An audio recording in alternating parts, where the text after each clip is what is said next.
Hello दोस्तों, स्वागत है आप सभी लोगों का YouTube channel Shri art gallery में।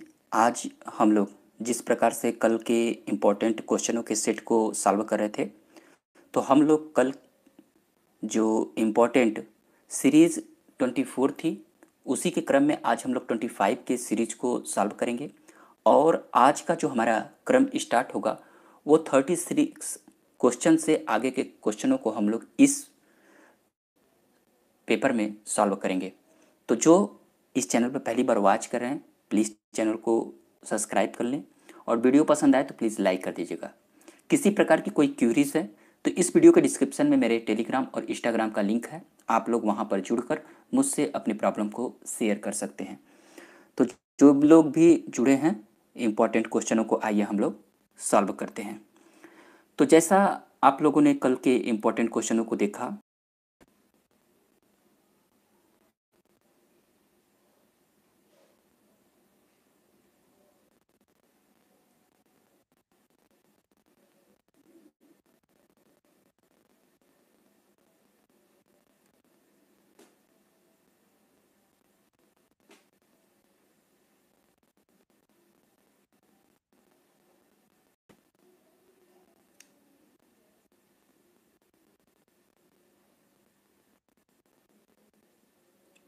सॉरी दोस्तों, थोड़ा सा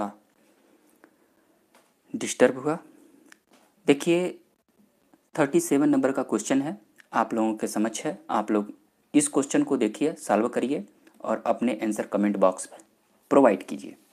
मैं थोड़ा वेट करूंगा, आप लोग जल्दी से इन क्वेश्चनों को सॉल्व करिए। 37 नंबर का क्वेश्चन है कि लास्ट सफर के निर्माता हैं। बहुत ही इंपॉर्टेंट क्वेश्चन। जितने लोग देख रहे हैं वो सभी लोग से रिक्वेस्ट है कि कृपया आप सभी लोग इन क्वेश्चनों को सॉल्व करें। और जो क्वेश्चन आप लोगों को नहीं आता है उस क्वेश्चन को आप लोग अपने नोटबुक पर रखें और उसको आप लोग सॉल्व करें। तो इससे क्या होगा कि आप लोग ये देखेंगे कि जो मेरे आने वाले क्वेश्चन हैं, अगर ये सेम टू सेम है, जो यहाँ पर गलतियाँ हो रही हैं वो आप लोगों के एग्ज़ाम में गलती नहीं होगी। तो कृपया आप लोग इन सभी छोटी छोटी बातों को आप लोग ध्यान में रखा कीजिए। तो आप लोग देखिए, क्वेश्चन इंपॉर्टेंट है। तो लास्ट सफर के निर्माता कौन है? तो इस क्वेश्चन के 4 विकल्प दिए गए हैं: Leonardo da Vinci, Rafale, France हाल्स और गोगा। तो इस क्वेश्चन का जो राइट आंसर हो जाएगा वो हो जाएगा ए। सभी लोग जानते हैं कि लास्ट सफर जो है वो लियोनार्डो दा विंची की प्रसिद्ध कृतियों में से एक है। तो इस क्वेश्चन का राइट आंसर ए हो जाएगा। उसी प्रकार से क्वेश्चन नंबर 38 दिया है कि तैल विधा चित्र कार्य करने वाले प्रथम भारतीय चित्रकार हैं। राजा रवि वर्मा, एम.एफ. हुसैन, सतीश गुजराल और रणवीर सिंह बिष्ट। तो मैं थोड़ा सा वेट करूंगा, आप लोग इन क्वेश्चनों को देखिए और बताइए।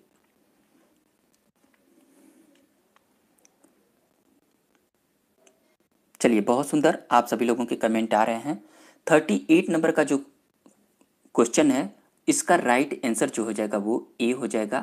क्योंकि सभी लोग जानते हैं कि हमारी पौराणिक कथाओं को लेकर प्रथम भारतीय चित्रकार जो राजा रवि वर्मा थे, उन्होंने ही तैल विधा में इस कार्यक्रम को आगे बढ़ाते हैं। और राजा रवि वर्मा को ही प्रथम भारतीय चित्रकार का श्रेय दिया जाता है तैल विधा में चित्र कार्य करने के लिए। तो इस क्वेश्चन का राइट आंसर ये हो जाएगा, आप लोग ध्यान दीजिएगा। बढ़ते हम लोग अगले क्वेश्चन की ओर। क्वेश्चन बहुत ही इंपॉर्टेंट है, आप सभी लोग ध्यानपूर्वक सॉल्व करिए। चलिए, क्वेश्चन नंबर 39 देखिए।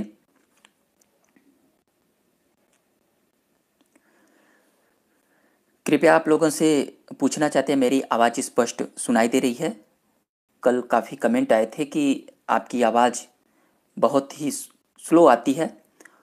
तो आप लोग कृपया करके ज़रूर बताएं कि आवाज़ कैसी आ रही है।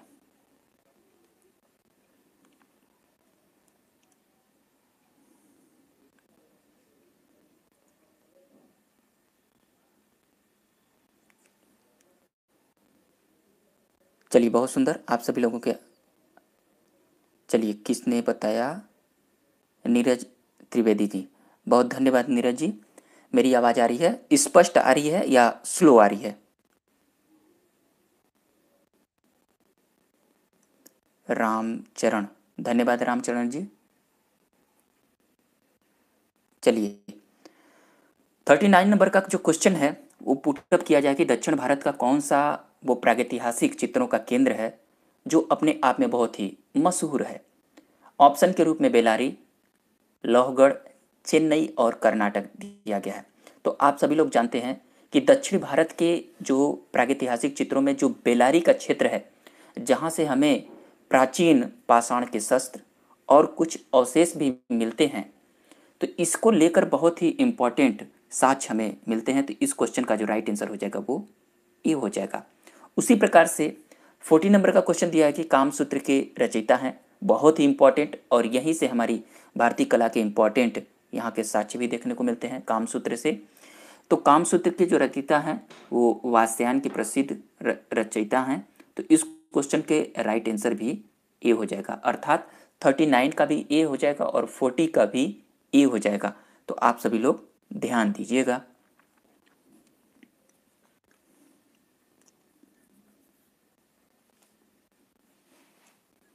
चलिए बढ़ते हम लोग अगले क्वेश्चन की ओर। अगला हमारा क्वेश्चन इस प्रकार है, देखिए, बंगाल पुनरुत्थान युग के प्रवर्तक थे।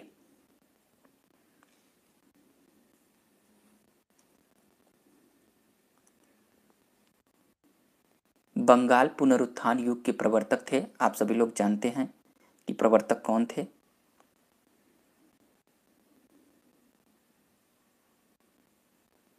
तादाद बहुत कम है, क्या बात है। आप लोगों को पहले बताया गया था कि 9 बजे हम लोग लाइव सेशन करेंगे।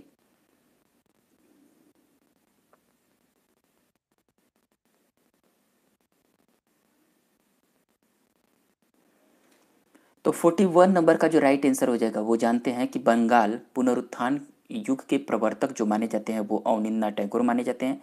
तो 41 नंबर का राइट आंसर जो हो जाएगा वो बी हो जाएगा।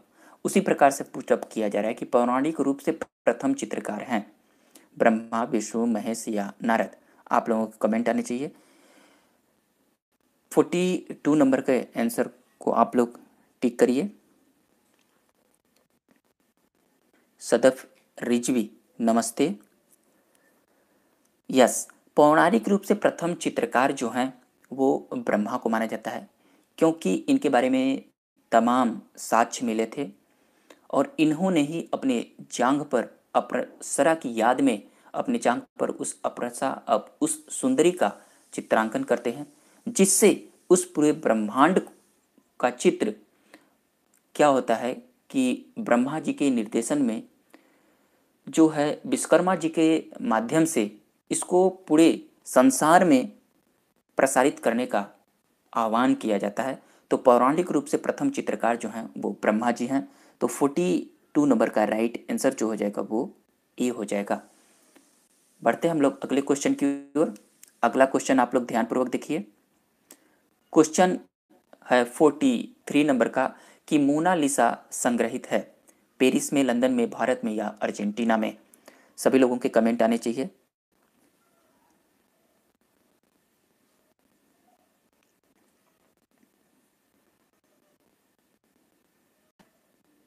फोर्टी टू नंबर का बी कौन कह रहा है?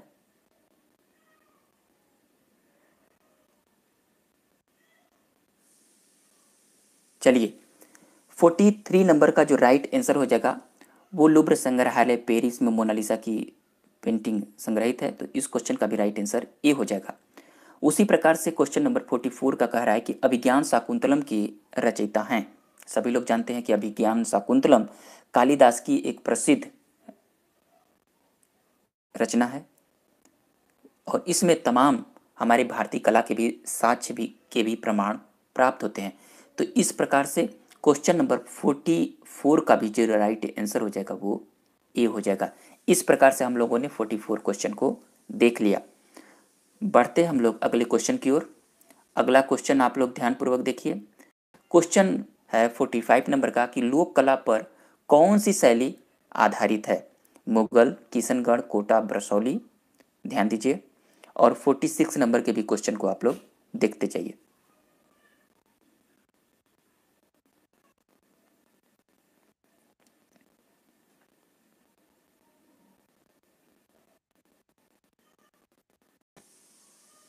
लोक कला पर कौन सी शैली आधारित है? सब लोग ध्यानपूर्वक अपने आंसर कमेंट बॉक्स में दीजिए।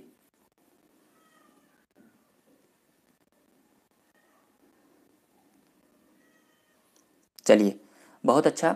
लोक कला पर जो शैली आधारित थी और जो आप लोगों के ऑप्शन दिए गए हैं, मुगल, जो कि आप लोग जानते हैं कि मुगल शैली जो थी वो लोक कला पर आधारित नहीं थी।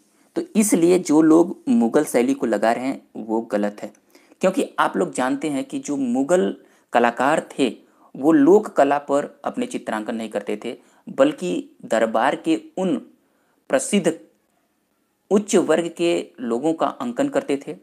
और उन्होंने अपनी जो मुगलिया, जो उनकी पौराणिक कुछ इम्पोर्टेंट जो साक्ष्य थे उन्हीं के आधार पर वो अंकन करते थे।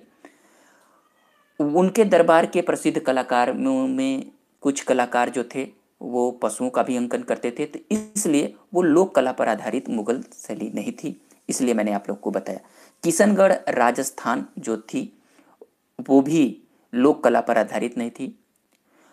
अगर लोक कला पर आधारित कोई शैली थी तो वो शैली थी बसौली शैली, क्योंकि आप लोग जानते हैं कि बसौली जो शैली है वो पहाड़ी शैली की एक उपशैली के रूप में जानी जाती है। और पहाड़ी राज्य में जो शैलियाँ हमारी पनपी थी वहाँ के लोकल लोगों के सानिध्य में भी कुछ परंपरागत तौर पे कलाओं का निर्माण किया जा रहा था। परंतु जब राजस्थान के प्रमुख कलाकार जब औरंगजेब के दरबार से विचलित होते हैं तो वो उन पहाड़ी रियासतों में जाते हैं और अपनी टेक्निक और वहाँ की लोक कला को मिश्रित करके पहाड़ी शैलियों में अपने मनोरम दृश्य को अंकित करते हैं। तो इसलिए हम कह सकते हैं ऑप्शन के अनुसार कि लोक कला जो आधारित थी वो ऑप्शन के अनुसार राइट आंसर बसौली होगा। ठीक है, केजी सुब्रमण्यम 46 नंबर का क्वेश्चन है, आप सभी लोग गलती मत करिएगा। केजी सुब्रमण्यम का प्रसिद्ध म्यूरल किस शहर में लगाया है? सभी लोग जानते हैं कि केजी सुब्रमण्यम बहुत ही फेमस भारतीय आधुनिक कला में अपना छाप छोड़ते हैं और इनकी एक प्रसिद्ध जो म्यूरल है जो उत्तर प्रदेश के लखनऊ में बहुत ही फेमस है। तो इसलिए इस क्वेश्चन का जो राइट आंसर हो जाएगा, बार बार ये क्वेश्चन पुटअप किया जाता है और केजी सुब्रमण्यम के प्रसिद्ध म्यूरल जो स्थित है वो लखनऊ में स्थित है, इसको नोट करिएगा। अगले क्वेश्चन की ओर हम लोग बढ़ेंगे। अगला जो क्वेश्चन है ध्यानपूर्वक देखिएगा, उदयगिरी और खंडगिरी की गुफाएं किस काल की हैं? सभी लोग कमेंट करके बताएं।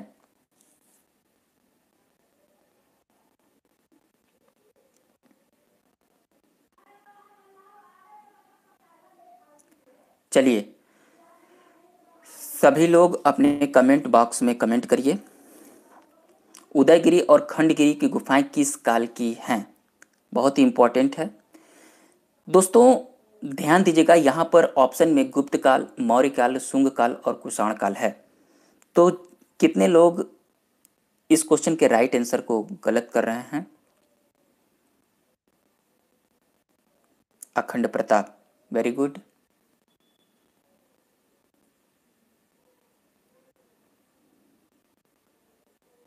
साधना मौर्य, बहुत सुंदर। देखिए, क्वेश्चन नंबर 47 का जो राइट आंसर हो जाएगा वो हो जाएगा शुंग काल। जब भी उदयगिरी और खंडगिरी गुफा की बात की जाए दोनों साथ में, तो ये उदयगिरी और खंडगिरी की जो गुफाएं हैं वो शुंग काल का प्रभाव इन गुफाओं पर देखने को मिलता है। और इन गुफाओं में जो हमें साक्ष्य मिले वो शुंग काल के राजाओं के द्वारा जो भी अंकन करवाए गए थे। तो इस क्वेश्चन का जब भी उदयगिरी और खंडगिरी की गुफा साथ में आएगी तो आप लोग शुंग काल को ही आप लोग हिट करिएगा। सभी लोग जानते हैं। तो इस क्वेश्चन का 47 नंबर का राइट आंसर जो हो जाएगा वो सी हो जाएगा। विष्णु धर्मोत्तर पुराण किस काल का है? ध्यानपूर्वक देखिए, मौर्य काल, गुप्त काल, शुंग काल या कुषाण काल। तो सभी लोग जानते हैं कि 48 नंबर का राइट आंसर जो हो जाएगा, इंपॉर्टेंट क्वेश्चन है, ये हो जाएगा बी, गुप्त काल की। विष्णु धर्मोत्तर पुराण की जो रचना होती है, जो वो गुप्त काल के समय में होती है। तो इसका राइट आंसर बी हो जाएगा। आप लोगों के तमाम आंसर आ रहे हैं।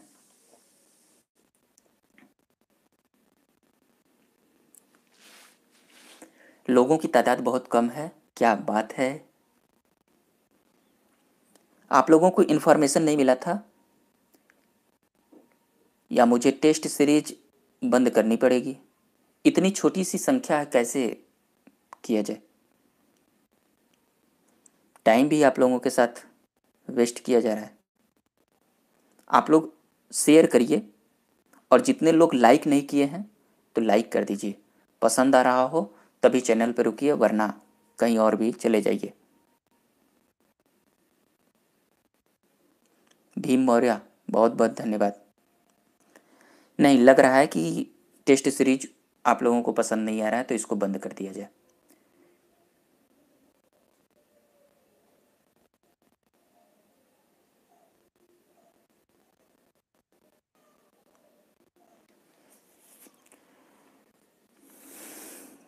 देखिए, आप लोग खुद देखिए, या तो चुप्पी मार कर बैठे हुए हैं, या तो ये लोग पढ़ने का इंटरेस्टेड नहीं रखते हैं। नहीं, ऐसा लग रहा है कि मुझे लाइव सेशन बंद करना पड़ेगा।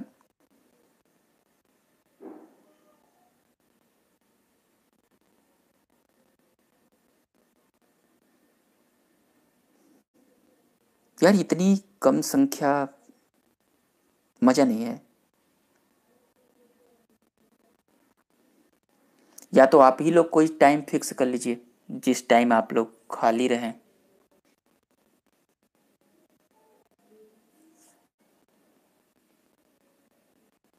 चलिए देखते हैं, वरना बंद करते हैं। नेक्स्ट क्वेश्चन को आप लोग करिए। बहुत आप लोग 49 नंबर का क्वेश्चन है कि लोक कला चित्रों का माध्यम क्या है। यहाँ पर पेस्टल रंग, एक्रेलिक रंग, गोद मिले मिट्टी के रंग और तैल ऑप्शन में दिया गया है। 49 नंबर के राइट आंसर को आप लोग कमेंट करिए। देखिए, जितने लोग आप लोग हल्के में ले रहे हो, 2021 का जब आप लोग क्वेश्चन पेपर देखे थे, तो जितने भी लोग हल्के में ले रहे थे, यही सरल सरल क्वेश्चन गलत करके वो लोग फाइट से बाहर हो गए हैं। वो लोगों को इतना नहीं था कि इतने कन्फ्यूजन के क्वेश्चन आ जाएंगे, आप लोग बहुत डीप में पढ़ लेंगे। क्वेश्चन बहुत ही इजी था, बस समझने वाली बात थी 2021 में। उसी के अनुसार आप लोगों को प्रैक्टिस सेट प्रीवियस ईयर्स के कराए जा रहे हैं, जो कि आप लोग गलत न करें।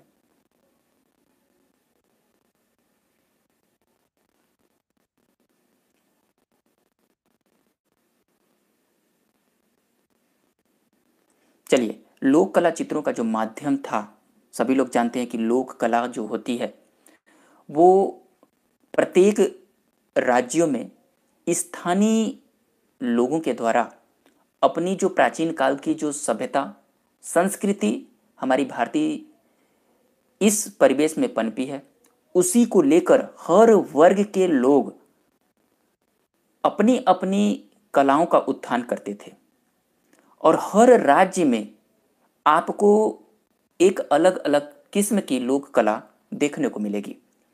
और यही माध्यम है कि प्राचीन काल से लेकर अब तक जो भी इनके बनाने के जो माध्यम होते थे, अपने आसपास में जो लोग सुगम से प्राप्त होने वाले जो रंग होते थे, उन्हीं के माध्यम से उन कलाकारियों को निर्मित करते थे, और उन्हीं को नाम दिया गया लोक कला, जो कि लोगों की एक कला होती है, इसीलिए लोक कला का नाम दिया गया। और इसमें बहुत ही सिंपल, जैसे प्राप्त होने वाले रंगीन मिट्टियाँ होती हैं, चाक होते हैं, चावल आप लोग देखते हैं, और यहाँ तक कि पेड़ों से प्राप्त होने वाले, फूलों से प्राप्त होने वाले उन रंगों को निकालते थे, और उन्हीं से लोक कला का निर्माण करते थे, रंगांकन करते थे। धीरे धीरे जब प्रचलन आगे बढ़ता है, तो उसको रंग में स्थायित्व लाने के लिए उसमें क्या होता है कि गोंद मिलाना स्टार्ट करते हैं। जिस प्रकार से प्रागैतिहासिक काल में आदि मानवों ने चर्बी मिलाकर रंगों को फिक्स करते थे, पक्का करते थे, उसी प्रकार से धीरे धीरे जब विकास होने लगता है तो लोक कला में जो लोगों का जो विकास होता है उसमें गोंद मिले मिट्टी का प्रयोग करने लगे थे। तो गोंद मिले मिट्टी के रंग हमें लोक कला में देखने को मिलते हैं और इसी का माध्यम था। तो 49 नंबर का राइट आंसर जो हो जाएगा वो जो हो जाएगा सी। 50 नंबर का क्वेश्चन है कि प्रथम धातु निर्मित नर्तकी की मूर्ति है। सभी लोग जानते हैं कि प्रथम धातु निर्मित जो नर्तकी की मूर्ति हमें प्राप्त होती है वो सिंधु घाटी सभ्यता के मोहनजोदड़ो नामक स्थान से प्राप्त होती है और इसको इतना श्रेय दिया जाता है, यही कांस्य में निर्मित अर्थात प्रथम धातु निर्मित नर्तकी की मूर्ति को बहुत ही इंपॉर्टेंट है। तो इस क्वेश्चन का 50 नंबर का राइट आंसर जो हो जाएगा वो बी हो जाएगा। आइए बढ़ते हम लोग अगले क्वेश्चन की ओर। अगला क्वेश्चन इस प्रकार है कि शिल्प रत्न के लेखक कौन हैं? सभी लोग देखिए और बताइए।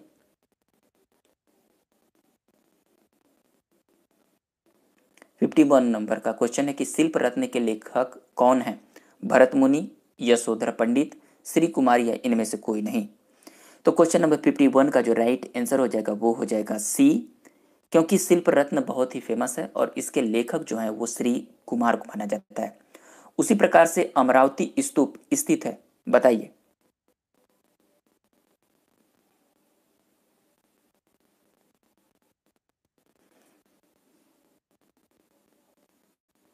फिफ्टी 52 नंबर का राइट आंसर बताइए।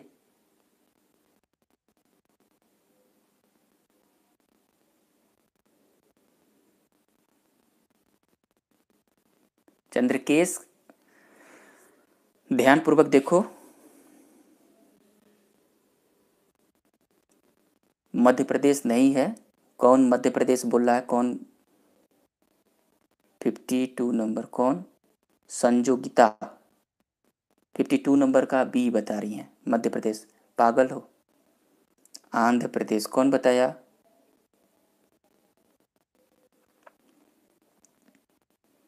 आंध्र प्रदेश ऑप्शन में है, हम जानते हैं कि आप सही बता रहे हो, लेकिन ऑप्शन में नहीं है तो कौन सा राइट आंसर हो जाएगा? क्योंकि अमरावती का स्तूप जो है वो दक्षिण भारत में स्थित है और इसलिए इस क्वेश्चन के अनुसार जो ऑप्शन दिया गया है उसका राइट आंसर जो हो जाएगा वो सी हो जाएगा। और जो महाराष्ट्र को टिक कर रहे हैं उसको भूल जाएं, क्योंकि जब ये प्रांत जब था उसके अंतर्गत आता था, परंतु जब प्रांतों में अब डिवाइडेशन हो चुका है तो अमरावती की स्तूप जो है अब दक्षिण भारत का है और उसको अगर सही टिक करेंगे तो वो कर्नाटक को ही कमीशन मानेगा। तो आप लोग सी को राइट मानिए। ओके, नेक्स्ट क्वेश्चन को आप लोग ध्यानपूर्वक देखिए। क्वेश्चन नंबर है 54। राष्ट्रीय संग्रहालय किस शहर में स्थित है? सभी लोग जानते हैं। कंफ्यूजन रहता है? कोई कंफ्यूजन नहीं है। ध्यानपूर्वक मैं पढ़ा रहा हूं, ध्यानपूर्वक लेक्चर को सुनो, माइंड में सेट करो कि अगर किसके अकॉर्डिंग ऑप्शन दिया गया है वहां पर आपका माइंड सेटअप होना चाहिए।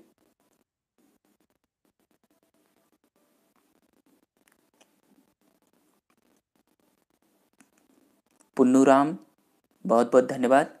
सभी लोग, जितने भी लोग एंट्री करा चुके हैं पेड क्लास में, वो सभी बच्चे, मेरे सभी भाई बहन, ध्यानपूर्वक इन सभी क्वेश्चनों को सेट करो, ध्यानपूर्वक पढ़ो। और जो लोग एंट्री करा रहे हैं सबके हम लोग एंट्री कर रहे हैं। जो लोग करा चुके हैं वो लोग सब लोग जानते हैं, और जिनको पेड क्लास चाहे टेस्ट सीरीज का हो चाहे थ्योरी का हो उनको चाहिए तो वो लोग इस वीडियो के डिस्क्रिप्शन में मेरे इंस्टाग्राम से जुड़कर आप मुझसे मेरी एंट्री करा सकते हैं, वरना अधिक लोग हो जाएंगे तो मैं खुद एंट्री करना बंद कर दूंगा। तो जो भी इंटरेस्टेड हैं वो ले सकते हैं। तो राष्ट्रीय संग्रहालय किस शहर में स्थित है? तो राष्ट्रीय संग्रहालय जो स्थित है वो नई दिल्ली में स्थित है। 55 नंबर का जो क्वेश्चन है कि निम्नलिखित में से मूर्तिकार कौन है? तो सभी लोग जानते हैं हुसैन, रजा, आरा और देवी प्रसाद रायचौधरी दिया गया है। तो इस 55 नंबर का राइट आंसर जो हो जाएगा वो डी हो जाएगा, क्योंकि जानते हैं कि हुसैन, रजा और आरा को चित्रकला में काफ़ी प्रसिद्धि मिली, जबकि देवी प्रसाद रायचौधरी एक बहुत ही फेमस भारत के मूर्तिकार हुए और इनके नाम पे बहुत ही ख्याति है। तो राइट आंसर डी हो जाएगा।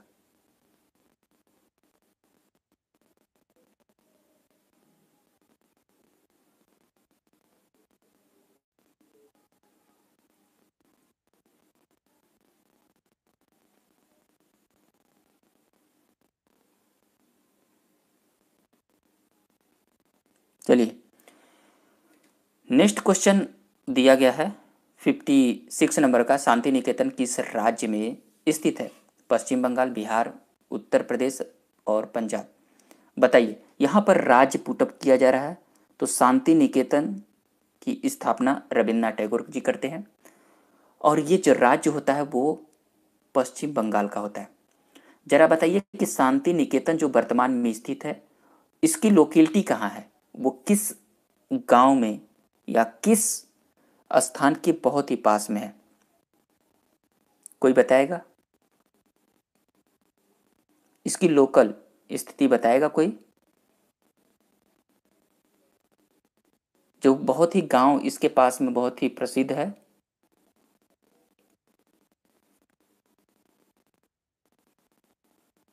Very good, Tejpal Upadhyay.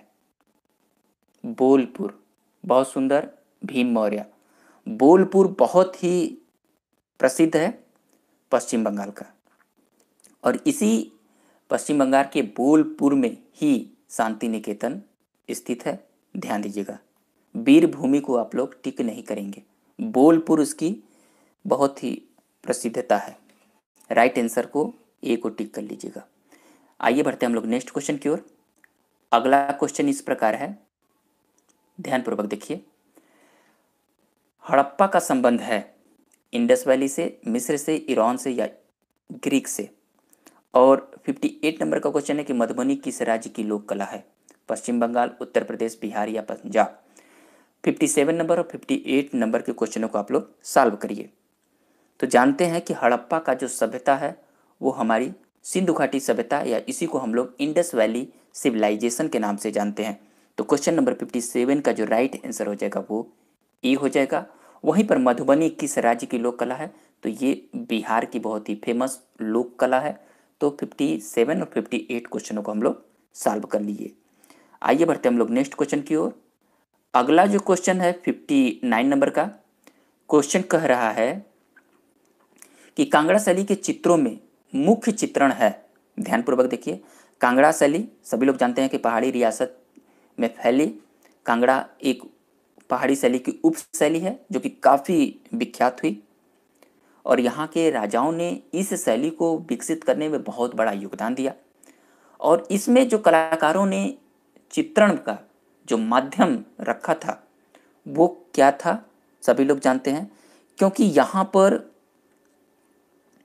राधा और कृष्ण के प्रेम संबंध को लेकर तमाम कलाकारों ने कांगड़ा शैली में अंकन किया है। तो क्वेश्चन नंबर 59 का राइट आंसर जो हो जाएगा वो ये हो जाएगा, राधा कृष्ण के प्रेम का है। ओके, बार बार एग्जाम में क्वेश्चन पुटअप होते हैं। नेक्स्ट क्वेश्चन की ओर हम लोग बढ़ेंगे। अगला क्वेश्चन देखिए कि नीला रंग आयातित है, अर्थात नीला रंग कहाँ से आयातित किया जाता था, अर्थात आयात किया जाता?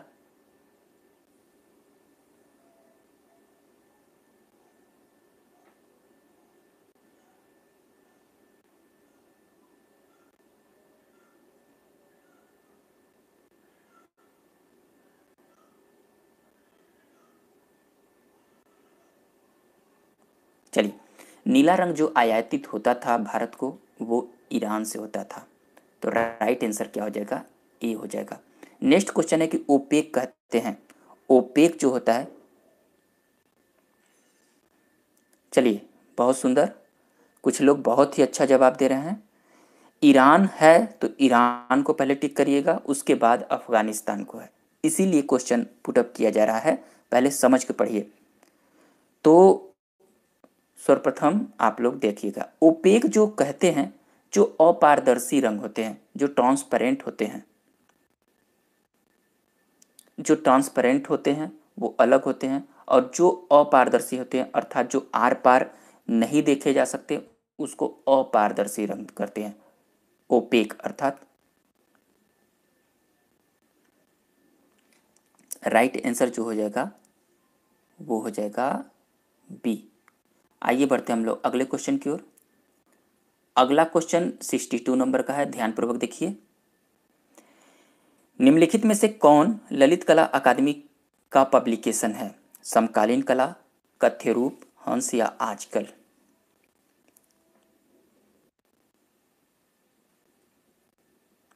तेजपाल उपाध्याय जी बहुत बहुत धन्यवाद।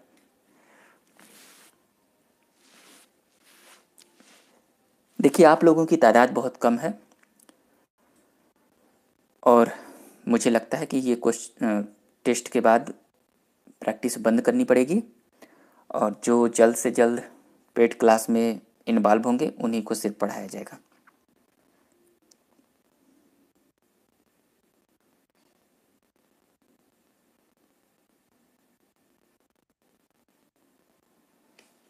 चलिए क्वेश्चन नंबर 62 का राइट आंसर हो जाएगा ए। जो समकालीन कला है वो ललित कला अकादमी की बहुत ही फेमस पत्रिका है, यहीं से पब्लिकेशन होता है ललित कला अकादमी के।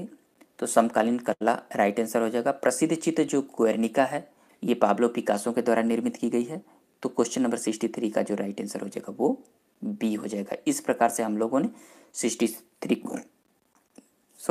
63 क्वेश्चन को कंप्लीट किया। आइए बढ़ते हम लोग अगले क्वेश्चन की ओर।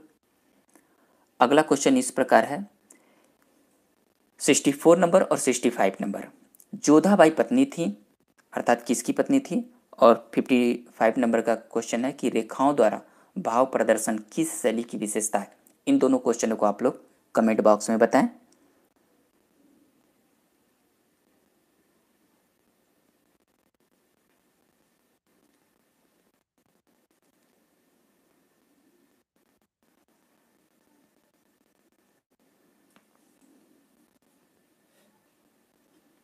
बहुत सुंदर, बहुत सुंदर भीम मौर्य जी, अच्छा है। जो लोगों को आता है वो कमेंट कर रहे हैं, और कितने लोग होंगे केवल अपने हाथ बंद करके चुप्पी मार कर बैठे होंगे। ज्योति मौर्य बहुत सुंदर, जी हाँ। जो जोधाबाई थी वो अकबर की पत्नी थी, तो क्वेश्चन नंबर 64 का जो राइट आंसर हो जाएगा वो ए हो जाएगा। कौन बकलोल कह रहा है औरंगजेब की? ये सब महान है। रेखाओं द्वारा भाव प्रदर्शन किस शैली की विशेषता है बताइए? 65 नंबर का आप लोग जवाब दीजिए। तो इस क्वेश्चन के अकॉर्डिंग अगर हमें जो गुफा देखने को मिलती है वो सबसे अच्छा अगर भाव प्रदर्शन रेखाओं के द्वारा जो किया गया है, और सबसे अधिक रेखाओं के द्वारा जो भाव प्रदर्शन किया गया है वो अजंता की गुफा में किया गया है। तो इस प्रकार से 65 नंबर का भी राइट आंसर ए हो जाएगा। तो 64 और 65 हम लोगों ने कंप्लीट किया। बढ़ते हैं हम लोग अगले क्वेश्चन की ओर। अगला क्वेश्चन देखिए, चलिए 66 नंबर और 67 नंबर। अमृता शेरगिल का जन्म हुआ था इटली में, फ्रांस में, ब्रिटेन में या हंगरी में? और 67 नंबर का क्वेश्चन है कि चित्रकला के कितने तत्व माने गए हैं? चलिए क्वेश्चन का जवाब दीजिए। कौन कह रहा है 66 का बी? बहुत मार खाओगे।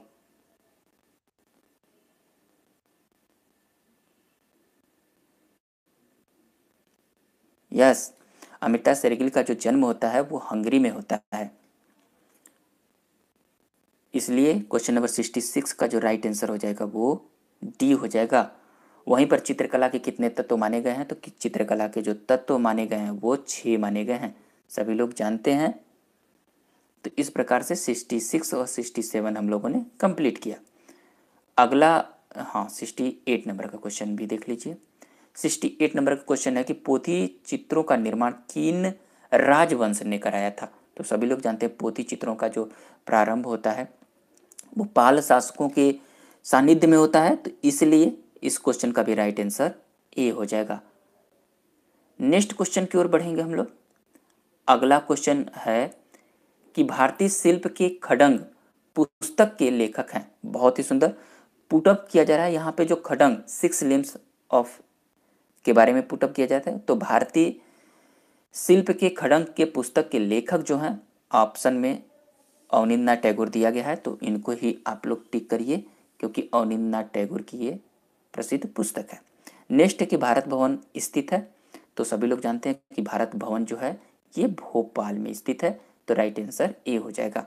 यहीं पर काफ़ी लोग गलत करते हैं, भारत भवन को भारत कला भवन का उत्तर देते हैं और भारत कला भवन का उत्तर गलत दे देते हैं।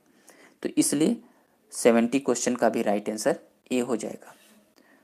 सभी लोग को पसंद आ रहा है? पसंद आ रहा है तो प्लीज़ बताओ। चलो आगे बढ़ते हम लोग। अगला क्वेश्चन जो दिया गया है वो क्वेश्चन इस प्रकार है कि निम्नलिखित में से कौन चित्रकला हेतु प्रयुक्त नहीं होता है। ये 71 नंबर का क्वेश्चन है। 72 नंबर का क्वेश्चन है कि पंचमढ़ी स्थित है। तो 71 नंबर का जो राइट आंसर हो जाएगा वो सभी लोग जानते हैं कि चित्रकला हेतु प्रयुक्त नहीं होता है, यहाँ पे पुटअप किया जा रहा है। सबसे इंपॉर्टेंट बात यहाँ पर ध्यान दीजिएगा, नहीं होता है, पुटअप हो रहा है। तो चित्रकला हेतु हैंडमेड पेपर प्रयोग होता है, कार्ट्रिज पेपर प्रयोग होता है, कैंट पेपर प्रयोग होता है, लेकिन ब्रांड पेपर प्रयोग नहीं होता है। तो इसलिए क्वेश्चन नंबर 71 का राइट आंसर क्या हो जाएगा? डी हो जाएगा। वहीं पर पंचमढ़ी जो स्थित है, सभी लोग जानते हैं कि पंचमढ़ी जो है वो मध्य प्रदेश में स्थित है, तो 72 नंबर का राइट आंसर सी हो जाएगा। नेक्स्ट क्वेश्चन की ओर हम लोग बढ़ेंगे। अगला क्वेश्चन जो इस प्रकार है कि वेद कितने हैं? 5, 8, 4 या 3? और रामायण के रचयिता कौन है? रामानंद सागर, महर्षि वाल्मीकि, तुलसीदास या नारद? रामायण के रचयिता कौन है? 72 नहीं, अब 73 की ओर बढ़ो। तो वेद जो हैं, वेदों की संख्या कितनी है? 4 है। और रामायण के रचयिता कौन है? महर्षि वाल्मीकि हैं। तो 73, 74 क्वेश्चनों को हम लोग कर चुके। बढ़ते हम लोग अगले क्वेश्चन की ओर। अगला क्वेश्चन इस प्रकार कि बाघ की गुफाएं स्थित है। ये 75 नंबर का क्वेश्चन। और 76 नंबर का क्वेश्चन है कि निम्नलिखित में से कौन सा जल रंग या आर्द्र माध्यम नहीं है? 75 और 76 का आंसर दीजिए।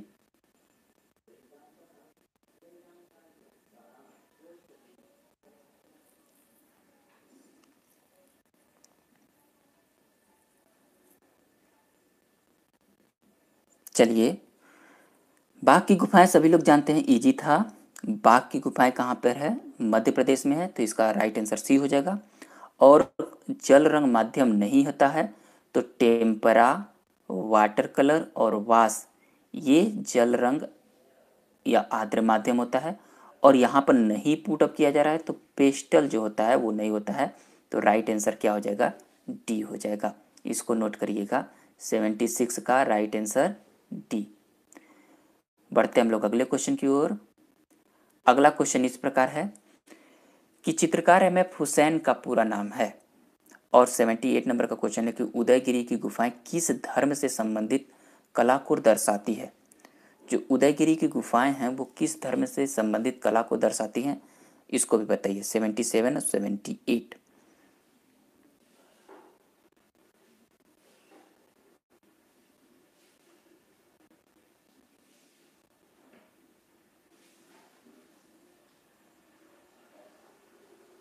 चलिए, 77 नंबर का जो राइट आंसर है, सभी लोग जानते हैं कि MF हुसैन का पूरा नाम है मकबूल फिदा हुसैन, राइट आंसर बी। और उदयगिरी की गुफाएं, ये किसके परिप्रेक्ष्य में पुटअप कर रहा है कि जो मध्य प्रदेश में उदयगिरी की गुफा है वो हिंदू धर्म से रिलेटेड है। तो 78 नंबर का राइट आंसर जो हो जाएगा वो सी हो जाएगा। नेक्स्ट क्वेश्चन की ओर हम लोग बढ़ेंगे। 79 नंबर का जो क्वेश्चन दिया गया है कि जहांगीरकालीन चित्रकार मंसूर, जो कि बहुत ही प्रसिद्ध था, प्रसिद्ध चित्र है, अर्थात मंसूर के द्वारा निर्मित किया गया जो प्रसिद्ध चित्र है वो कौन सा है? बाज है, तोता है, मैना है या मुर्गा है? वहीं पर 80 नंबर का क्वेश्चन है कि हुमायूं का दरबारी चित्रकार कहाँ का रहने वाला था?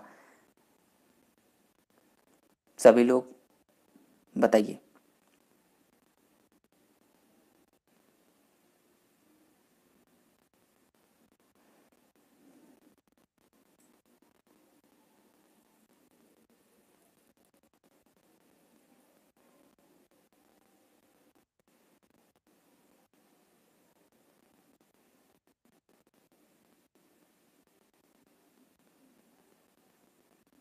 मैं वेट कर रहा हूँ।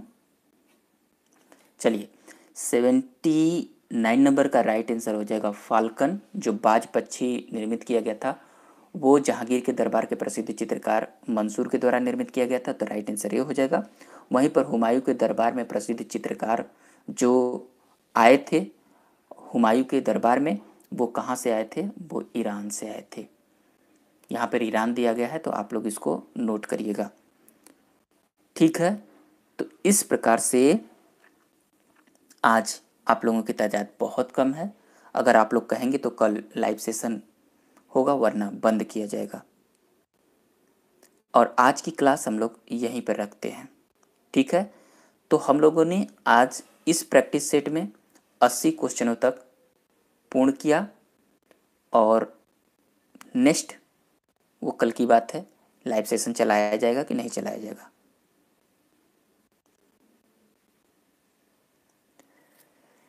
तादाद बहुत कम है, आप लोग मज़े मार रहे हैं तो आप लोग सो, लाइव क्लास मुझे बंद करना पड़ेगा।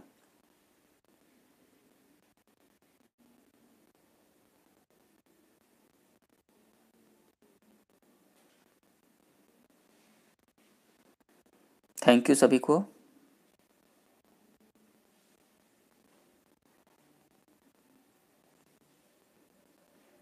निकिता प्रजापति, मैं तो आप लोगों के साथ ही था, परंतु इतनी तादाद कम है, क्या चलाएं।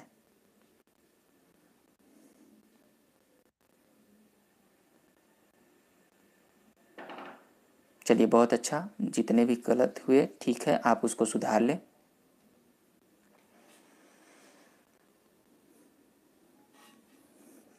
इसीलिए टेस्ट पेपर कराया जा रहा है कि आप लोग की कंटिन्यू रेगुलरिटी बनी रहे और हम लोग एक अच्छे क्लास की ओर बढ़ते जाएं।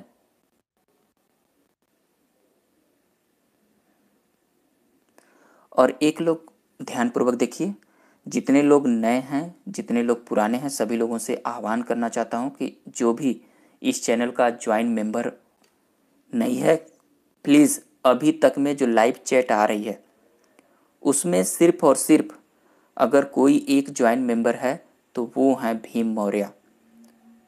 उन्होंने ही सिर्फ इस चैनल का ज्वाइन मेंबरशिप प्राप्त किया है, लिया है। तो आप लोगों से रिक्वेस्ट है कि आप लोग भी ज्वाइन मेंबर बनिए, और जिन लोगों का ज्वाइन मेंबर होंगे उनको काफ़ी इस चैनल के माध्यम से आपको स्पेशली बेनिफिट पहुंचाई जाएगी, परंतु ज्वाइन होंगे तब।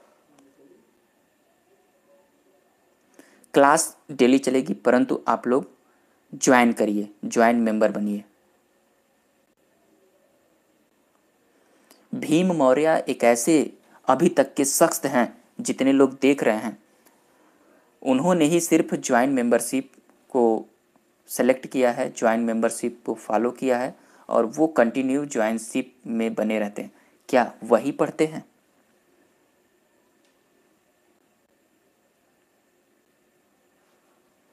ज्वाइन का बटन है, उसमें आप लोग टिक करिए, जो इंस्ट्रक्शन पुशअप किया जा रहा है वहाँ पर करिए, आप लोग ज्वाइंट मेंबर बनेंगे। और जितने भी ज्वाइंट मेंबर बनेंगे उनके लिए स्पेशली टेस्ट पेपर चलाया जाएगा, आप लोग ध्यान दीजिएगा।